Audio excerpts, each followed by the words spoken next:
So what I want to do is go over the Harbor Freight tire changer and aspects of it that are kind of weak that I had to modify in order to use it. I've used it for a bit over a year and changed quite a few tires. I got relatively okay with it. I'm still not great, but I can get a tire off a wheel in about 5 minutes in most situations.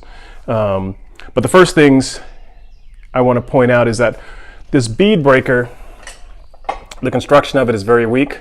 This area right here will bend, so I welded in this support plate so that when you're breaking a bead, these don't get all crooked. You can see that it's kind of bit in this area right now.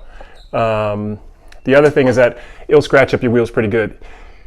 Even if you're not even taking off tires off good wheels. So what I did is took an old tire, cut it up, and use this as a cushioning to kind of help keep the wheel from getting bent up. The other aspect is the tire tool. You can see here that this thing got bent up.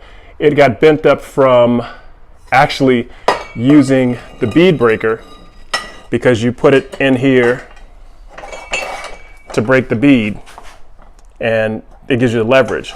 Well, if you have a tough stuck-on tire, this thing is not strong enough, thick enough to work. So what I did is I cut off the actual tire tool, the tool that's used to take the tire off. I cut that off, just broke it, basically cut the wells, pulled it out. There's like a little insert part of this that goes inside the pipe, and I used some of this black pipe, and you can see the numbers on it.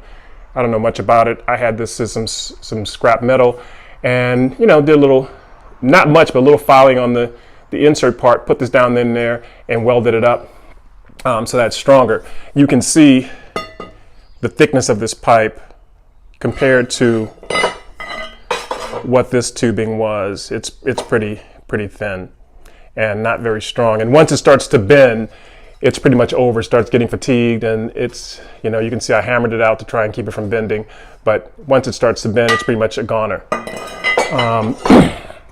The other aspect of this tool that helped is that I kind of filed and ground this down to be a little smoother so it won't tear up your beads when you're getting your tire off the wheel. So it's a bit smoother here, so when you're sliding it along the tire in the rim, it's not tearing up your bead. The other thing to fix the issue with the bead breaker is that I'm using this pipe, which is quite a bit thicker, to break the bead.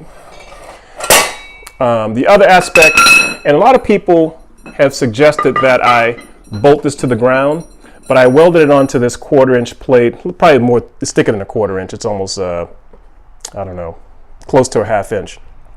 But I welded it down. I also welded, I bolted it together as the instructions said, but I also welded it so that it's not getting all wobbly and loose, but it's welded to this plate. And so I use this plate as a platform, and I stand on it when I'm working on the wheels. So it's not bolted to the ground, but it's kind of the closest thing you get, because you're standing on it, using your body weight and as the leverage for this tool. So I just want to update you guys on what things you might want to do if you get this thing to make it worth your while. $30, it comes in handy. I do a lot of wheels and tires because I have cars, and this makes it a lot easier rather than go and pay $40 to have someone take your tires off your wheels. So thanks. Take a look at the other video. I'll put a link to the other video here that shows you me trying the first time I tried the tool. I got pretty sweaty. It's not so bad now, but it does take technique. So have a look. Thank you.